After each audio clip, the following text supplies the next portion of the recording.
llamada La Ansiedad. Venciendo la ansiedad. Esta es la tercera parte y final, con la ayuda del Señor. Pero antes vamos a orar. Oremos delante de la presencia de nuestro Padre Celestial. Señor, te damos gracias, porque tú eres bendito, santo, glorioso, eterno, poderoso. Gracias, Señor, por haber traído a tus hijos, Señor, a este lugar. Oramos, Señor, para que tú tomes el control de cada una de las clases, Señor, en este día. Para que tu Espíritu Santo, Señor, nos enseñe, nos dirija, Señor. Que usted ordene nuestros pensamientos, nuestros afectos y, Señor, nuestros corazones, Señor, para que podamos estar sintonizados, Señor, con tu palabra. Bendice a cada hermano, a cada hermana, a cada niño, a cada joven, a cada adulto, Señor, que ha venido a este lugar a aprender más de ti. Y que tu presencia, Señor, inunde nuestros corazones y nuestras vidas, Señor, con tu Espíritu Santo. Gracias, Señor, en el nombre de Jesús. Amén y amén. Bueno, saludo a todos aquellos que no pude saludarlos. Dios los guarde. Hoy día estamos en la tercera parte de Venciendo la Ansiedad. Descansando en la providencia del Padre. Ese fue el subtítulo que me gustó. Descansar en la providencia de nuestro Padre Celestial. Y bien, como en la siguiente diapositiva, como a modo de resumen e índice, la anterior. Ahí sí. Bueno, vamos a hacer un pequeño resumen de la clase anterior. También vamos a aclarar algunos conceptos y algunas preguntas que también surgieron, que fueron muy buenos dada la dinámica que hubo en la clase pasada. Y vamos a un poco a profundizar ahí en el significado de que si la ansiedad es pecado o no, ¿cierto? Vamos a ver también la diferencia entre la previsión, la preocupación y la ansiedad. Y vamos a entender también que el Padre sabe todo lo que necesitamos, ¿cierto? Conoce las necesidades y el Señor nos ha prometido, nos ha dado promesas maravillosas que en su providencia el Señor también nos va a guardar.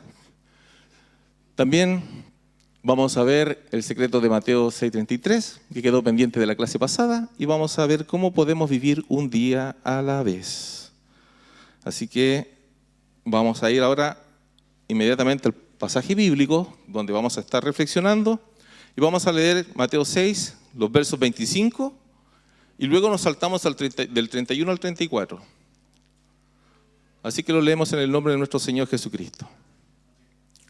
Por tanto os digo, no os afanéis por vuestra vida, qué habéis de comer o qué habéis de beber, ni por vuestro cuerpo, qué habéis de vestir. ¿No es la vida más que el alimento y el cuerpo más que el vestido? No os afanéis pues diciendo, ¿qué comeremos o qué beberemos o qué vestiremos? Porque los gentiles buscan todas estas cosas, pero vuestro Padre Celestial sabe que tenéis necesidad de todas estas cosas. El 33 dice, mas buscad primeramente el reino de Dios y su justicia, y todas estas cosas os serán añadidas. El 34 dice, así que no os afanéis por el día de mañana, porque el día de mañana traerá su propio afán. Basta cada día su propio mal. Amén. Bien, la siguiente diapositiva, un poco un resumen de la clase anterior.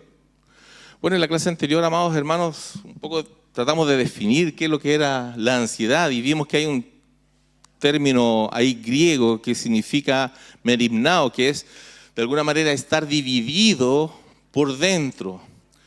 En otras palabras, es como decir, aplicado a nosotros, que confío en Dios, pero vivimos como si todo dependiera de nosotros.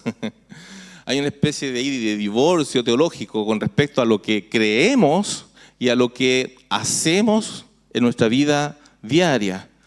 Entonces vimos que también hay una especie de incredulidad práctica, dado que, por un lado, aprendemos cuáles son las promesas del Señor, pero cuando llegamos ahí y tenemos que hacer doble clic en la práctica, como que comenzamos a desconfiar de la providencia del Señor, desconfiar un poco de las promesas. Y vimos que es incredulidad práctica porque cuando empezamos a vivir de esa forma, como desconfiando de lo que Dios puede o no puede hacer, comenzamos a juzgar el carácter del Señor.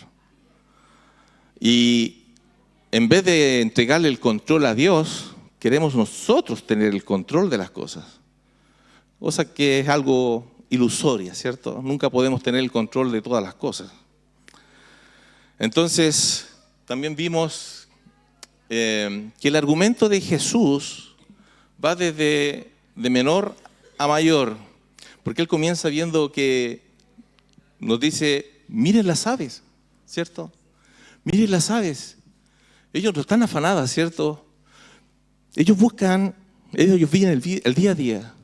Vimos que una avecita, hay veces que se demora días en hacer su hogar, pero al llegar al momento de la migración, ellos dejan el hogar, no se ponen a llorar, no se angustian, y no dicen, oh, voy a tener que hacer otra casa. No, ellos actúan porque confían en la providencia del Señor. También el Señor nos enseñaba que miráramos los lirios, ¿cierto? Los lirios, que observáramos los lirios del campo, esas flores tan hermosas, tan maravillosas que vimos también en la clase pasada, y que de alguna manera simbolizan el afán de vivir por las apariencias. Muchas veces las cosas que vestimos, ¿cierto? Y hoy día es un mal muy grande en la sociedad donde muchas personas tratan de vivir por las apariencias y muchas veces también caemos en eso. ¿Quién tiene el mejor auto? ¿Quién va a la mejor universidad? ¿O cómo estoy vestido? Y muchas veces como que hacemos diferencias de hermanos y caemos en ese pecado también de hacer juicios, ¿cierto? Entonces el Señor nos va como dando luces de cómo va avanzando y cómo debemos un poco interpretar con su creación maravillosa que sostiene Él, con el poder de su sabiduría y su soberanía, cómo debemos aprender a descansar en las promesas del Señor. También alcanzamos a ver, parece que nadie puede añadir una hora a su vida afanándose. También la palabra dice, ¿quién puede añadir un codo, cierto, a su altura? Pero en realidad hay traducciones que dicen, ¿quién en realidad puede añadir una hora a su vida? Ninguno de nosotros. Todos, como lo vimos también en la clase pasada, llegamos a este mundo con dos fechas. Una fecha la conocemos porque es la fecha donde nosotros nacimos. Pero hay una fecha que desconocemos, que es la fecha donde nosotros vamos a partir a la presencia del Señor. Entonces, el Señor nos dice, ¿por qué se afanan tanto por eso? Si al final yo tengo el control de su vida. Yo sé cuando usted, en otras palabras, es como decir, yo sé cuando tú, hijo, vas a partir a la presencia del Señor y tú no vas a vivir ni una hora menos ni una hora más. Entonces, eso nos enseña a través del Señor de su palabra. En la siguiente diapositiva, hermana. Bien.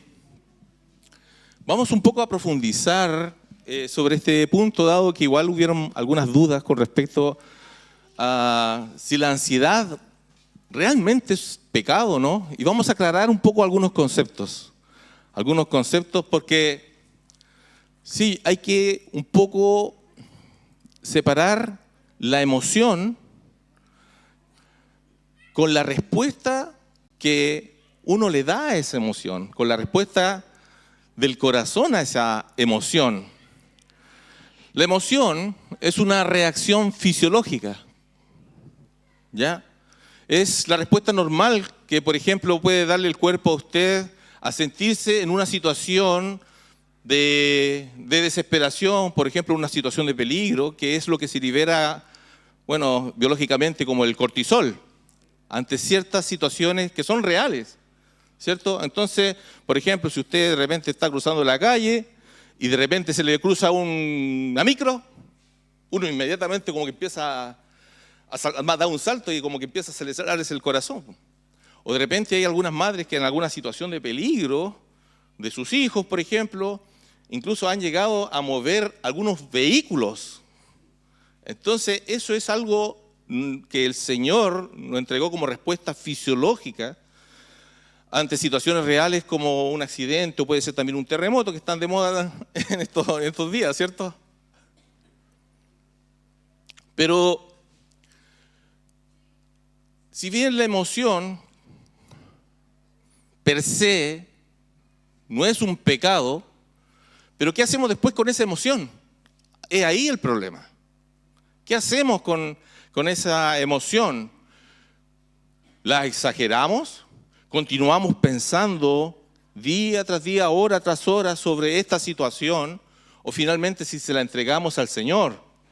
Hay un dicho por ahí que escuché la otra vez que decía, uno no puede evitar que los pájaros vuelen sobre la cabeza, ¿cierto?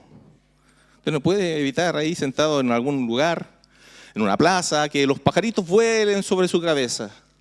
Pero sí uno puede evitar que se aniden en la cabeza, ¿cierto? Y que hagan crías, como dice la hermana. Exactamente. Entonces, de alguna manera es así, hermano. La emoción en sí no es pecado, pero ¿qué es lo que hacemos con esa preocupación? ¿Qué hacemos en los segundos posteriores después de eso? ¿Viviremos como si Dios no estuviera presente? ¿Como si Él no tuviese el control? ¿Realmente confiaremos en Él? Es una gran pregunta, ¿cierto? Yo no quiero, hermano, que usted o usted, hermana, se sienta juzgado por esto. Porque yo soy el primer ansioso. Y de hecho, yo hice esta clase hace mucho tiempo atrás, pero para mí. Porque yo necesitaba entregar ciertas cosas al Señor, ciertas ansiedades en mi vida. Así que no quiero que usted se sienta como dice, hermano, como que es tan santo. No, hermano, yo creo que soy el primero. Y Dios sigue tratando aún mi vida. Entonces, hermanos, la emoción per se no es pecado, pero cuando se instala en el corazón, como dice ahí y nos roba la paz, algo que dijo nuestra hermana Lorena, ahí ya tenemos un problema. Y ahí comienza a nacer el pecado en nosotros, ¿cierto? Entonces, la gran pregunta es, ¿quién gobierna mi corazón? ¿Gobierna en mi corazón acaso el temor por el futuro incierto? ¿O realmente lo está gobernando Cristo el Señor? Yo creo que esa es una de las grandes preguntas que tenemos que hacernos en esta mañana y todos los días también. Ahora, en el punto final dice, hay que hacer una distinción también, ¿ya? Y he querido también tratar ese punto, que es la ansiedad patológica o clínica. ¿Ya? Hay ansiedades que son producto de desequilibrios neuroquímicos, hermano. Por traumas, ya sean por factores genéticos, por estrés crónico, por estar teniendo una disfunción en el sistema nervioso. Entonces, hermanos, tenemos que separar la naturaleza de esa... Porque hay personas que toman pastillas. Yo en un momento de mi vida también, yo les comentaba en la primera clase, si no me equivoco, que también hubo un tiempo donde tuve que tomar pastillas porque no podía dormir. Entonces, hermanos, si usted está con un tratamiento de ansiedad clínico, eso no es pecado porque es una enfermedad. Es como, por ejemplo, decirle a usted, los que sufren asma, no podemos decirle que el asma es pecado. Es parte de la condición caída que hemos tenido nosotros del producto que entró el pecado al mundo, ¿cierto? Como las enfermedades. Entonces, hermano, No le agregue a usted culpa espiritual a algo que es puramente biológico. Ya quiero hacer esa diferencia, porque hay tratamientos que deben ser de personas que sufren con esta situación y que deben ser tratados por medio de fármacos. Dios también actúa ahí.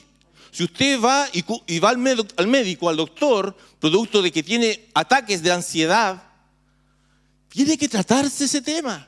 Y el Señor también actúa ahí. Quizás es parte de la sanidad que el Señor quiere obrar en su vida a través de los médicos.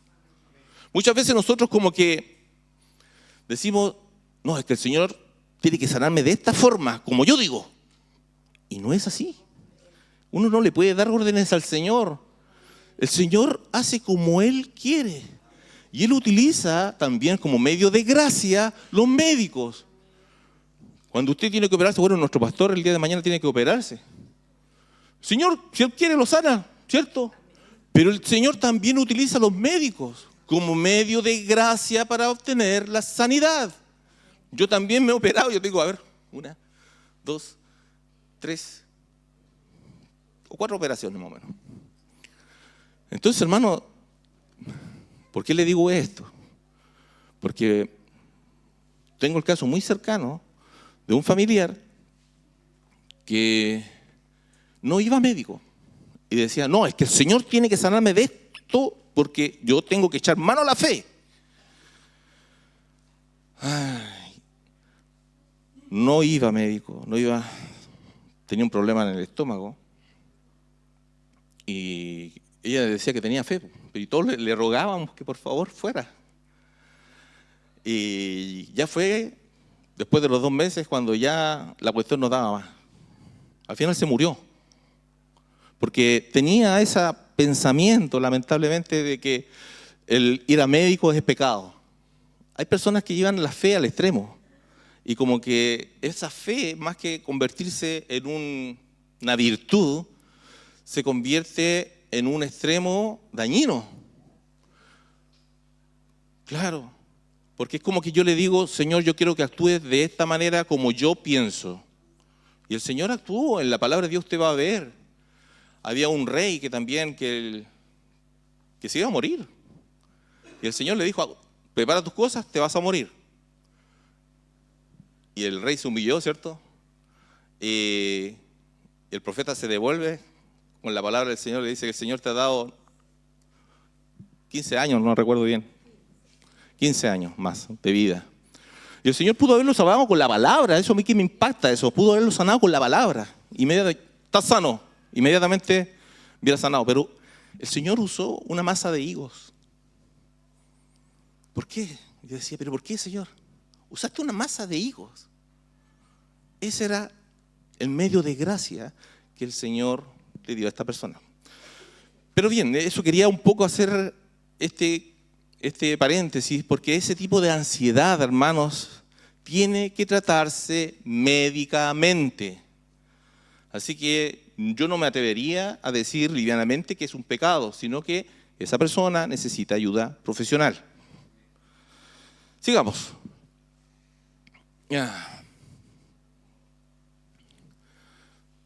Yo esto también lo saqué también de algunas preguntas que ustedes mismos hicieron en la clase y que son muy lícitas, ¿ya?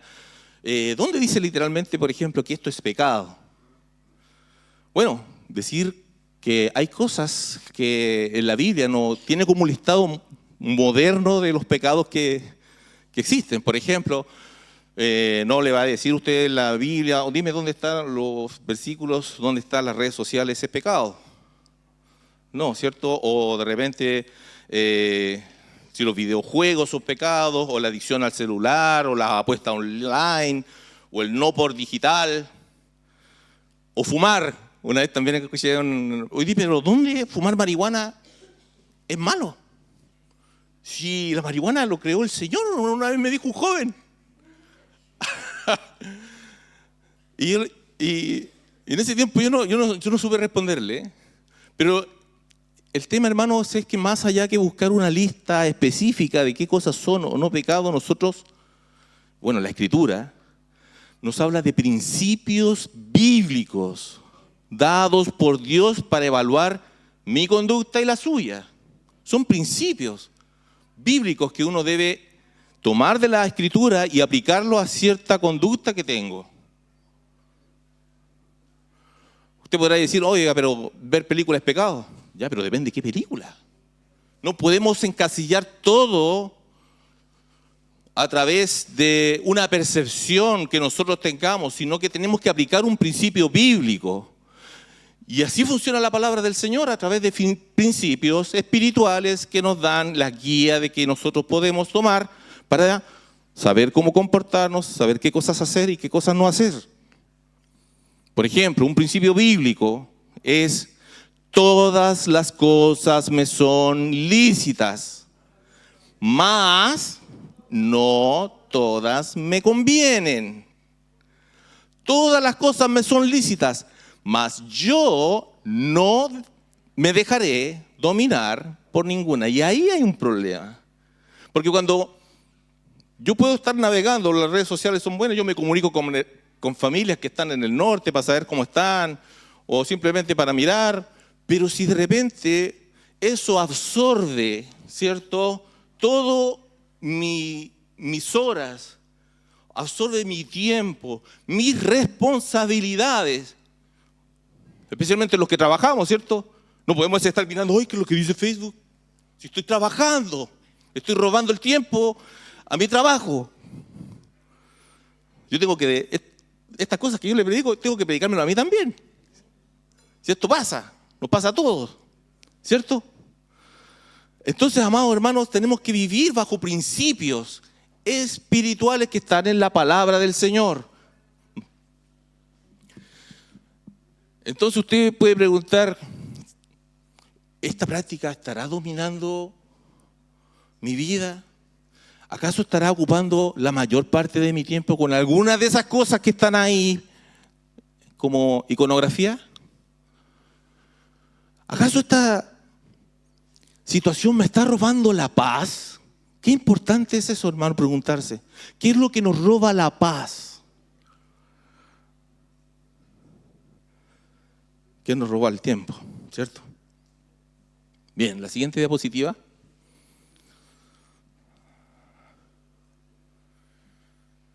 Ahora, ese principio bíblico también tiene sustento. El Señor en su palabra decía, ¿cierto?, por nada estéis afanosos, sino que sean conocidas todas vuestras peticiones delante de Dios, con toda oración y ruego, con acción de gracias. ¿Se da cuenta que dice por nada estéis afanosos? De hecho, aquí el Señor es sumamente claro. Por nada estéis afanosos. Viene el sentimiento de angustia, de desesperación, que puede ser normal, pero ¿qué hago con eso? Me lo dejo para mí. Y después viene otra pelota de desesperación, de ansiedad, y me lo sigo acumulando, y no lo entrego al Señor. Y ahí es donde se vuelve el problema, ahí es donde se vuelve el pecado. Porque el sentimiento, yo puedo tener un sentimiento, por ejemplo, no sé, usted también, de angustia cuando un familiar, por ejemplo, sufre un accidente, ¿cierto? Yo creo que todos vamos a tener ahí que el corazón se nos empieza a preocuparnos, ¿cierto? Pero ¿qué hacemos con eso? ¿Nos dejamos agobiar por la desesperación, por la angustia, por ese sentimiento, o vamos y lo entregamos al Señor en oración? Es ahí donde está la clave, que también nos dice en 1 de Pedro 5:7, echando toda vuestra ansiedad sobre Él, porque Él tiene cuidado de nosotros. Echar esa ansiedad delante del Señor. Ahora, ¿qué ocurre cuando yo esa ansiedad le digo, Señor, mejor la llevo yo? Yo estoy ahí desconfiando del cuidado del Señor por mí. Y ahí es donde esa desconfianza se vuelve incredulidad en mi alma. Y la incredulidad en mi alma de desconfiar en el Señor se vuelve el pecado. ¿Me va siguiendo? Entonces, ese es el principio bíblico, hermanos. Porque el Señor no solamente evalúa nuestra conducta externa, sino el pecado que hay en el corazón. Más allá de incluso que lo que hagamos. Fíjese que el Señor en Mateo capítulo 5, 22, uno podría decir, oiga, hermano, yo nunca he matado. Pero ¿qué dice Mateo 5, 22? Dice, pero Jesús diciendo, yo os digo que cualquiera que se enoje contra su hermano será culpable de juicio. ¿Se da cuenta que el Señor juzga la intención del corazón más allá del acto? Los dos van a tener juicio. Si usted asesina a alguien o si también si se enoja con su hermano, va a ser juzgado. Y yo también. Alguien podría decir, pero yo nunca he cometido adulterio. Yo estoy con la misma mujer desde el día que me casé. Pero el Señor Jesús va más allá del asunto. Porque Él dice, pero yo os digo que cualquiera que mira a una mujer para codiciarla, ya adulteró con ella en su corazón. ¿Se da cuenta que el Señor, más allá que juzgar nuestras actitudes externas, juzga nuestros sentimientos internos, nuestros pensamientos internos, lo que estamos abrigando en el corazón, porque de ahí nace el pecado de nuestras almas. Y esto es algo que todos tenemos que luchar.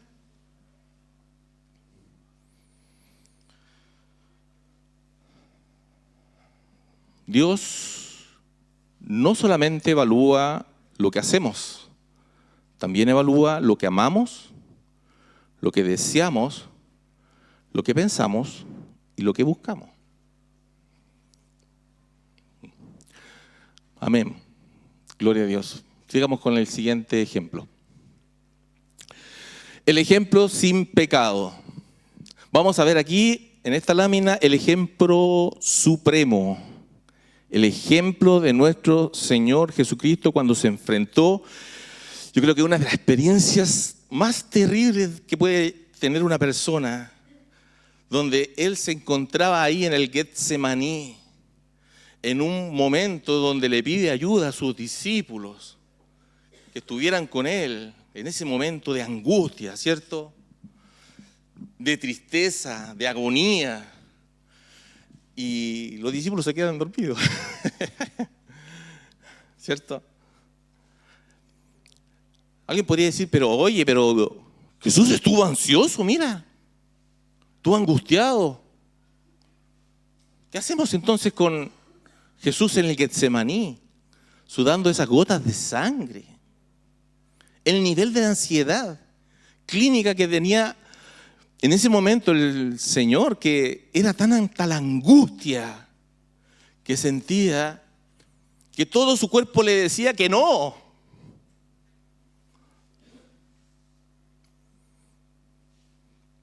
De hecho, en Mateo 26, 38, el Señor dice, mi alma está muy triste hasta la muerte. El nivel de angustia del Señor. Entonces alguien podría decir, pero ahí está, pues. El Señor Jesús también se angustió, incluso Lucas dice que estaba tan angustiado que sudó sangre. ¿Es acaso eso que Jesús pecó? No. Veamos qué hizo el Señor con esa angustia que estaba experimentando en ese momento y cómo aplicó los principios bíblicos que la Escritura nos enseña en esta mañana. Lucas 22, 44 dice así, y estando en agonía, estando en angustia, en ese periodo difícil de su vida, ¿qué hacía él? Oraba más intensamente. ¿Se da cuenta? Estando en la angustia, el Señor, el ejemplo supremo de nosotros, estando en ese periodo de angustia, oraba más intensamente. Hay veces que uno hace las cosas al revés.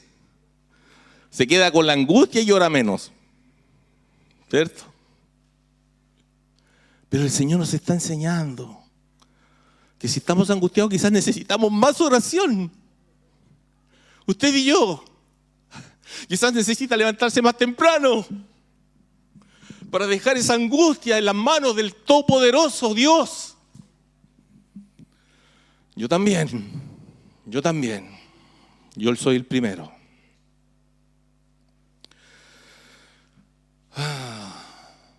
¿Qué otra cosa más hizo el Señor? Llevó su carga al Padre en oración.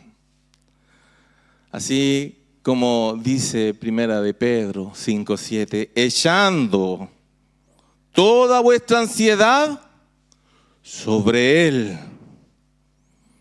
porque Él tiene cuidado de nosotros.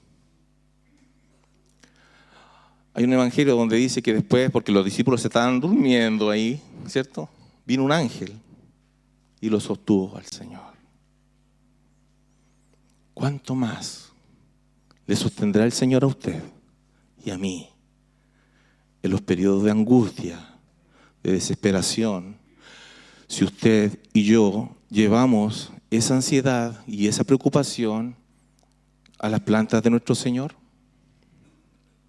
Fíjese que todo esto está ligado con la palabra del Señor. O sea, esto es escrituralmente, hermanos, bíblico, dado que el Señor Jesús también, finalmente, Él se somete a la voluntad de Dios. En Lucas 22:42 dice, Padre, si quieres pasa de mí esta copa,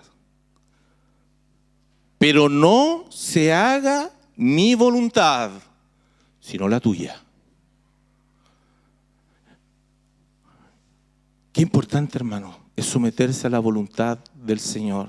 Muchas veces nosotros tenemos una idea de que lo que es la voluntad de Dios.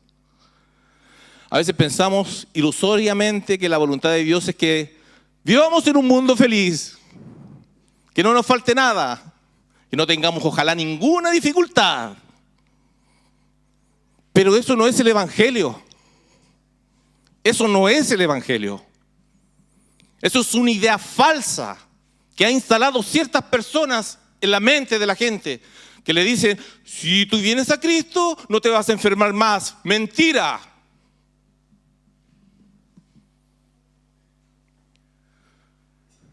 Todo esto es un tema de señorío. ¿Quién gobierna nuestras vidas? ¿Quién es Señor de nuestras vidas? Y sabe que el señorío no es solamente cuando usted llega recién a los caminos del Señor y usted dice ahí, Señor, yo te recibo como Señor y Salvador. No, el señorío es algo que vivimos día tras día. Día tras día tenemos que ir entregando nuestras vidas al Señor. Cada área de nuestras vidas. Hay veces que hay áreas que nosotros no entregamos al Señor. Y el Señor utiliza a veces las dificultades de nuestra vida. ¿Para qué? Para que nosotros le entregamos la llave. Señor, aquí está. No ando trayendo ninguna llave. Acá está, Señor, las llaves de mi casa. No te reserves ningún espacio de mi hogar. Hay veces que nosotros tenemos ese cuarto, ¿cierto? Donde almacenamos puro cachureo. Donde tenemos lleno de cosas, así como que lo que pescamos ahí desordenado lo metemos ahí. Pero no se lo mostramos a los demás. No se lo mostramos a los demás. Cuando llega alguien de visita a la casa, nos decimos, oye, mira, te voy a presentar mi casa. Mira este cuadro, este lugar donde yo tengo todo desordenado. No. Las hermanas, sobre todo, yo creo que muestran, se preocupan de ordenar, de dejar todo bonito, ¿cierto? El hombre no, el hombre ya, como es, ¿no? Pero siempre hay un cuarto. Y el Señor quiere que usted y yo le entreguemos ese cuarto. Le entreguemos las llaves de ese lugar. ¿Para qué? Para que Dios vaya ordenando cada cosa en su lugar.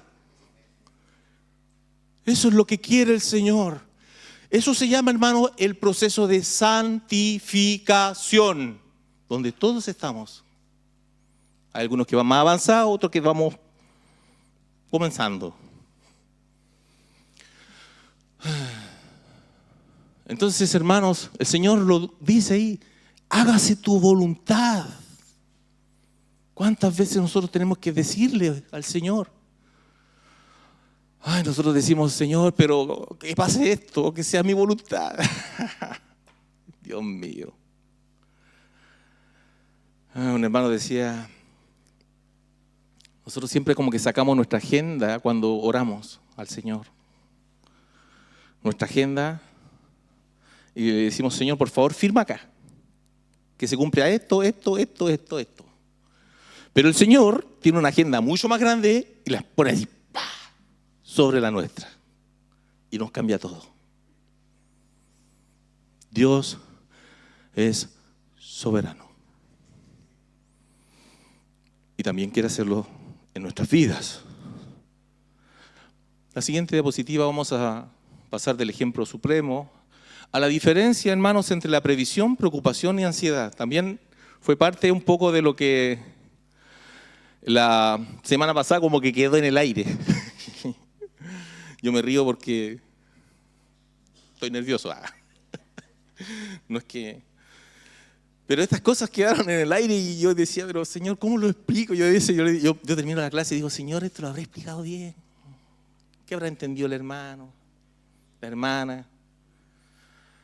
Entonces, bueno, la diferencia entre previsión, preocupación y ansiedad. Previsión o planificación, eso está bien, hermano. No piense que eso es algo que usted, el Señor lo considera pecado. De hecho, el Señor habla acerca de los pensamientos diligentes, tienden hacia la abundancia, en Proverbios 21:5. Usted puede leer ahí también en Lucas 14, 28 al 32, que Jesús mismo enseña que la persona que quiere edificar una torre, ¿cierto?, tiene que empezar primero a calcular los gastos.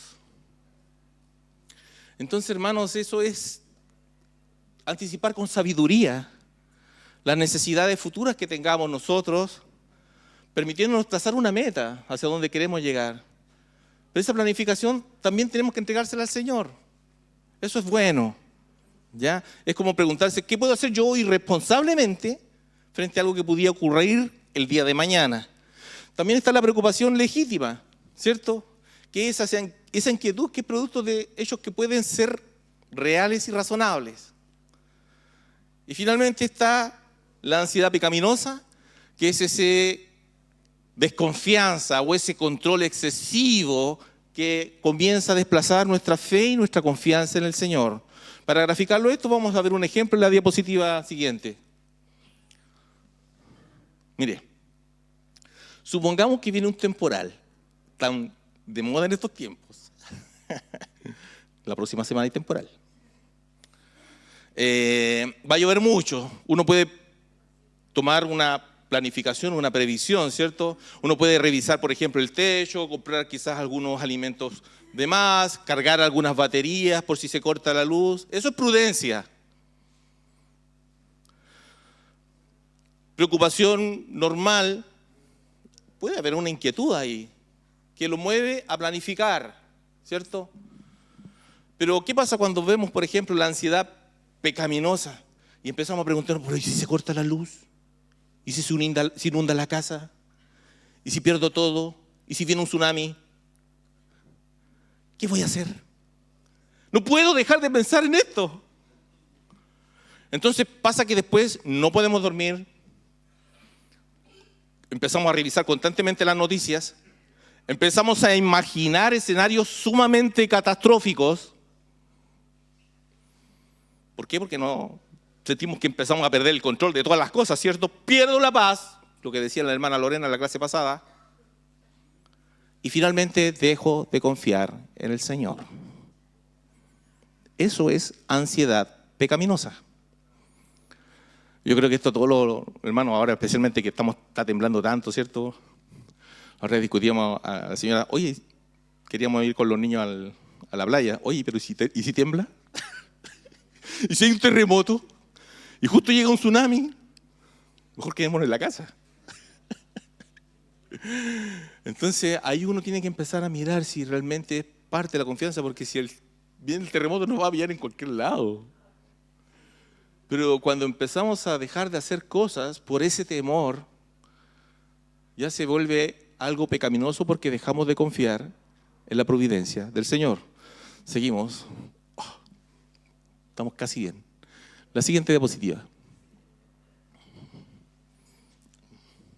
El Padre sabe lo que usted y yo necesitamos, amados hermanos. Mateo 6:32, nuevamente volvimos aquí al pasaje bíblico, donde dice, porque los gentiles buscan todas estas cosas, pero vuestro Padre Celestial sabe que tenéis necesidad de todas estas cosas. El Señor conoce, hermano, hermana, cuál es su necesidad, cuál es la mía, qué es lo que le falta, qué es lo que no le falta, qué es lo que tiene, cuál es su preocupación. El Señor lo conoce. Él no ignora su necesidad. Él no ignora lo que usted está sintiendo, está pasando, hermano, hermana. Lo que quiere Él, que todas esas preocupaciones las llevemos delante de Él en oración. Que nosotros entendamos que Él gobierna, que Él cuida, que Él capacita.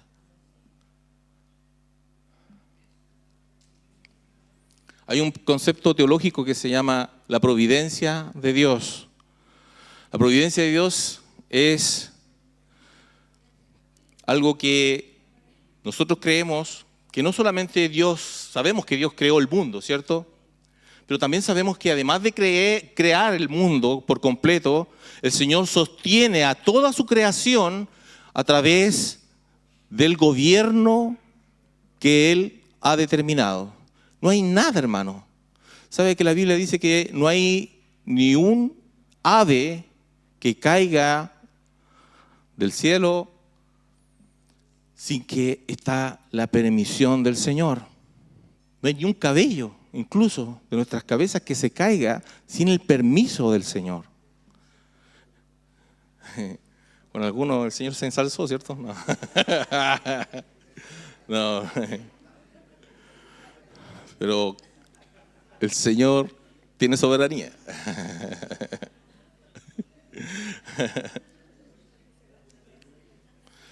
Así que, hermanos, es cierto, muchas veces nosotros no conocemos el mañana, ¿cierto? Pero conocemos al Dios que sostiene el mañana. Y eso es lo que debemos estar confiados y depositar nuestra fe. Siguiente diapositiva, para no quedarnos ahí. Más buscad, este es el secreto de Mateo 6:33. Con esto yo iba a terminar la clase anterior. Más buscad primeramente el reino de Dios y su justicia, y todas estas cosas os serán añadidas. Todas esas preocupaciones de qué es lo que voy a comer, de qué es lo que voy a beber, de qué es lo que voy a vestir, de qué es lo que voy a hacer, serán provistas cuando busquemos el reino de Dios y su justicia. Ahí está el meollo del asunto, hermano. Pero antes de buscar el reino de Dios y su justicia, tenemos que buscar quién es el rey. Y el rey que gobierna es nuestro Señor Jesucristo. Él es el rey soberano y eterno. Bendito sea su nombre. Él es el que gobierna cada área de la creación y el que también quiere gobernar cada área de nuestra vida. ¿Le permitiremos al Señor que gobierne todas las áreas de nuestra vida? Bendito sea el nombre del Señor. Eso debería ser nuestro mayor deseo, nuestro mayor anhelo. Ser y ver reinando a Cristo en nuestras vidas y en nuestras familias. Bendito Dios. Es como la oración del Padre Nuestro, hermano, que lo vimos también. ¿Qué decía la primera parte de la oración del Padre Nuestro? ¿Está enfocada en nuestras necesidades? No.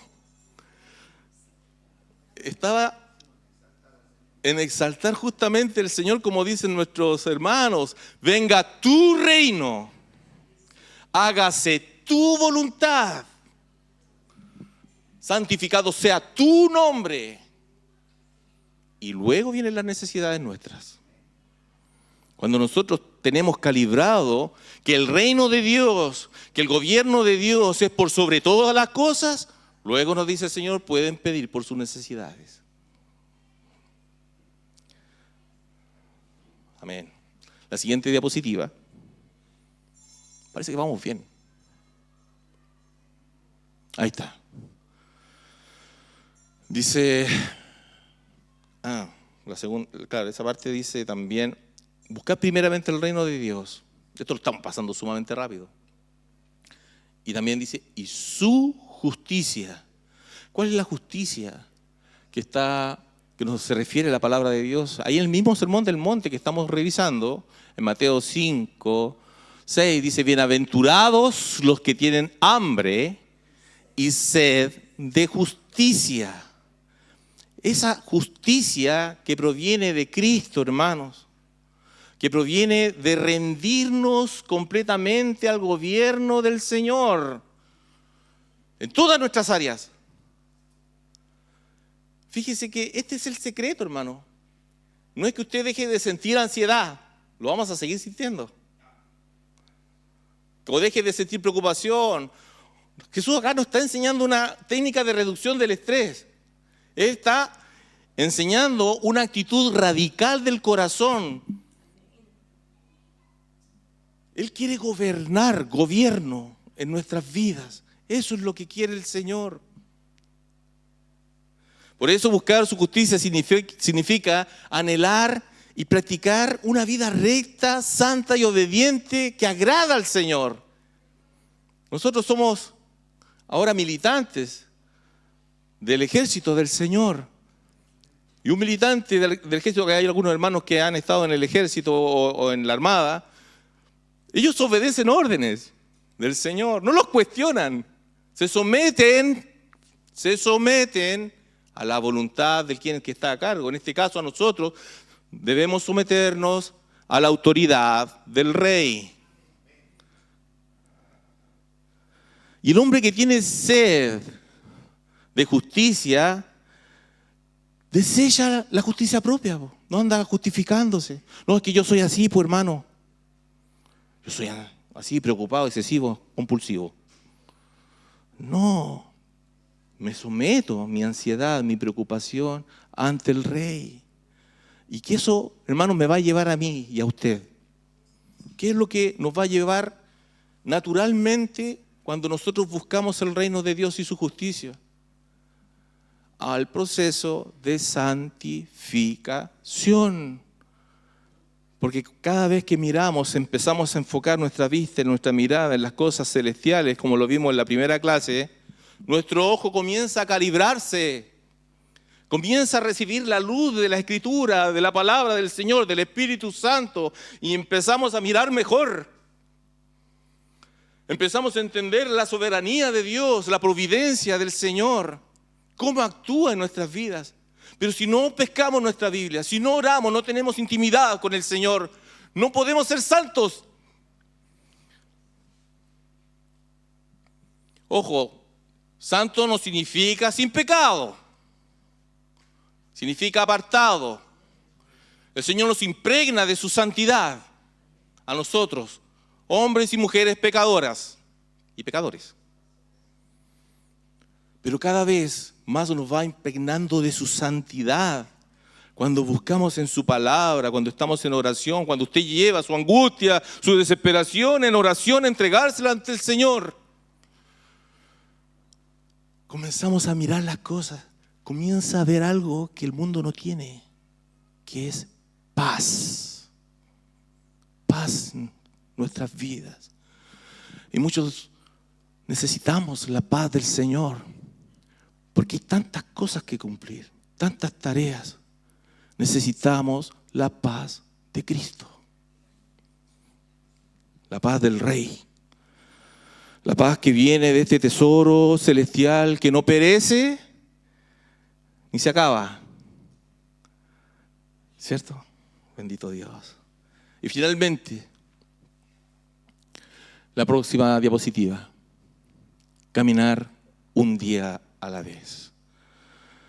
Mateo 6:34. Así que, nuevamente el Señor nos dice, no os afanéis por el día de mañana, porque el día de mañana traerá su afán. Basta cada día su propio mal. Hermanos, esto es sumamente importante porque el Señor nos habla de que no tenemos que afanarnos por lo que viene el día de mañana, no tenemos que preocuparnos y ocupar toda nuestra paz en lo que viene el día de mañana y cosas que nosotros tenemos que resolver ahora. Hay veces que me pasa a mí cuando yo estoy orando y no sé si a ustedes les pasa, pero como que empiezan a venir todas las preocupaciones. Uy, esto no he hecho esto otro, no he hecho esto aquí, tengo esto pendiente, tengo esto en el trabajo, tengo que preocuparme de mi hijo, tengo que preocuparme de mi esposa, tengo que preocuparme de los alumnos, tengo que preocuparme de esto. Y empiezan como a venir y de repente como que uno se sobrepasa en la oración, ¿cierto? Y eso me pasó esta semana. Me pasó eso en la semana. Y me senté y me hice la pregunta, ¿puedo cambiar alguna de estas cosas yo? La mayoría no. Hay algunas que el Señor tiene que empezar a tratar en mi vida por medio de un proceso, pero no lo puedo cambiar al tiro inmediatamente. Y eso ya produce ansiedad. Entonces le dije, Señor, voy a hacer una cosa a la vez, basándome en este versículo. Una de las cosas era predicarle mal del Evangelio a mis hijos. Hay veces como que uno pasa que cuando da temas, como que se preocupa mucho de lo que va a decir. Pero hay una iglesia que está en la casa también. La primera iglesia, como dice nuestra hermana. Tome unos minutos del desayuno, de hablarle un poquito de la palabra de Dios. No le di un sermón así como el de ahora. No, aparte que los niños se aburren. Sino que de a poquito. Pero eso justamente, yo pienso que se refiere al Señor a vivir un día a la vez. Hacer pasos de a poco. Que no vayan angustiando ni quitándole la paz. Yo sé que quizás en su mente tiene un montón de to-dos pendientes que hacer, cosas que hacer.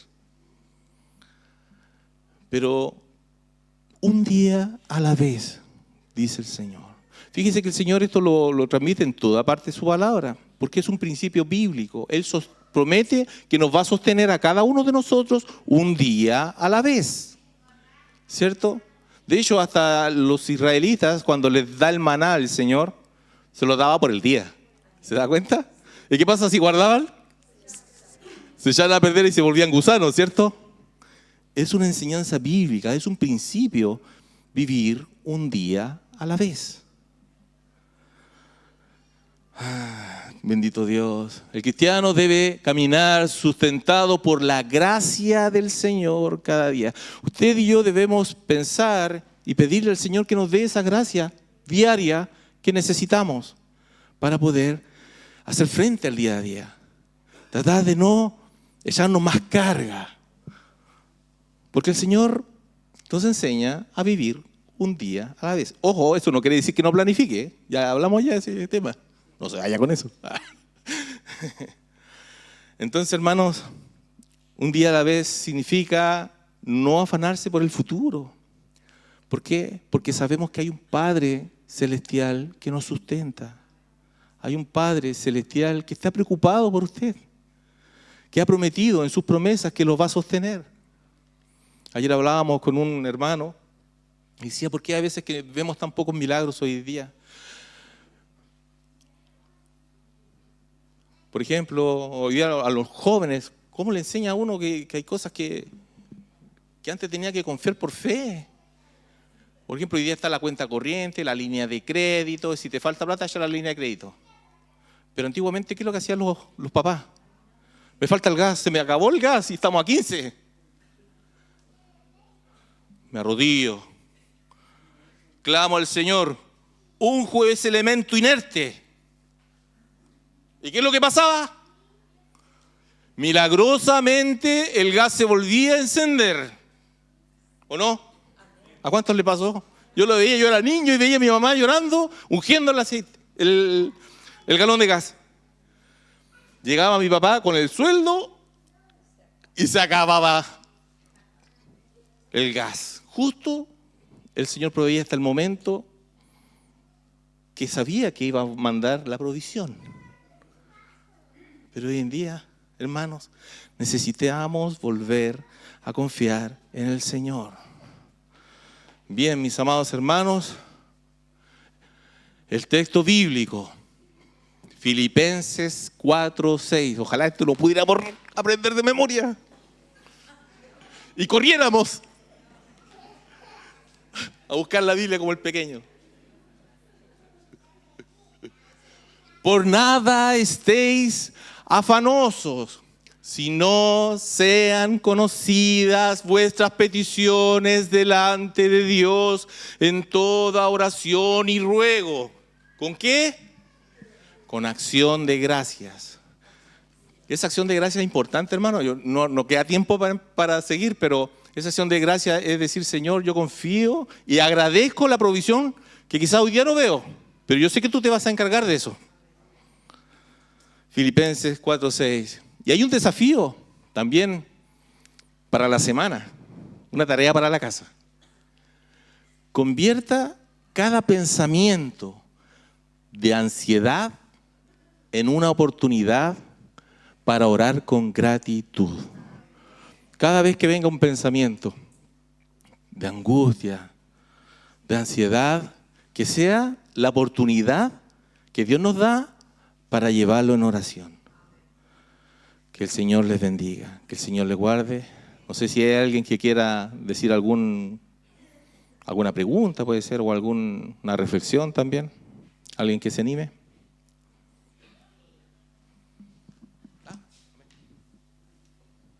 Amén. Amén.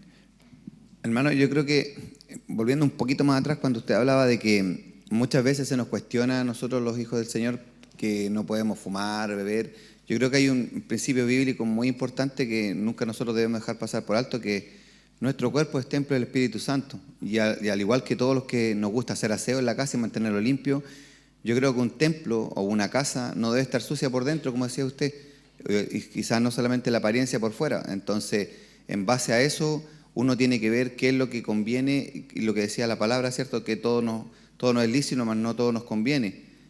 Todo no es lícito, mas no todo nos edifica.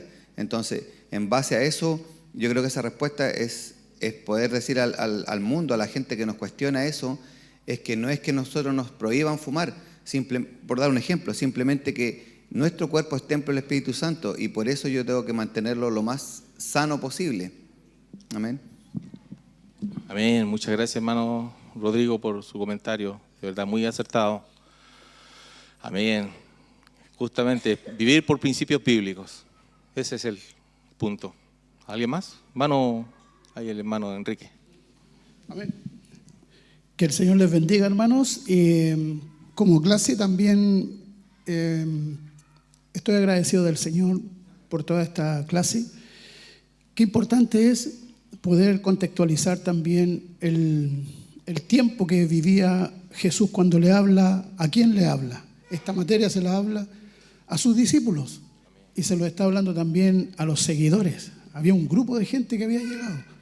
Sin embargo, quizás en el corazón de ellos, en su mente, estaban preocupados por los alimentos, preocupados. Los discípulos tenían familia también ellos. Tenían esposa, tenían hijos. Y quizás en el corazón de ellos, en su mente, sirvo al Señor, pero además, ¿qué pasa con ellos? ¿Qué pasa con mi familia? Esa que está allá y yo ando con el Señor. Había preocupación. Pero el Señor, que conoce el corazón, que conoce la mente, entonces Él sabe y les habla acerca de esto, de este tema. Para nosotros hoy día es identificar quizás también, ¿cierto?, cuál es esa ansiedad que me está robando la paz en mi corazón. ¿Cuál es el deseo? ¿Cuál es ese proyecto? Que muchas veces nosotros lo tenemos ahí, pero como bien decía el hermano y la enseñanza, muchas veces no se lo entregamos al Señor, sino que no, lo voy a hacer con mis propias fuerzas, con mi propia idea. Pero sin embargo, la enseñanza final es que Dios está esperando que sigamos confiando en Él, que sigamos confiando en Él. Quizá hoy día tenemos una ansiedad, tenemos una necesidad, tenemos una situación particular, cada uno sabe, pero sin embargo el Señor a través de todas estas clases nos dice, confía en mí. Amén. Amén. Muchas gracias, mi hermano querido. Que Dios le bendiga grandemente. Vamos a orar también por la ofrenda. Así que oremos delante de la presencia del Señor. Padre, en esta hora, Señor, te damos gracias por tu amor y bondad. Oramos, Señor, para que usted siga fortaleciendo nuestro hombre y nuestra mujer interior, Señor, con los principios de tu palabra, Señor. Saca, Señor, la ansiedad, Señor, pecaminosa de nuestras vidas, Señor, y que podamos entregarla delante de tu presencia. Ahora te ruego también que bendiga, Señor, la ofrenda en esta hora, que usted sea, Señor, dándole a cada hermano, a cada hermana, Señor, conforme a tu misericordia y que puedan entregar también de acuerdo a las posibilidades, Señor, que tú nos has entregado. En el nombre glorioso de Jesús, amén y amén.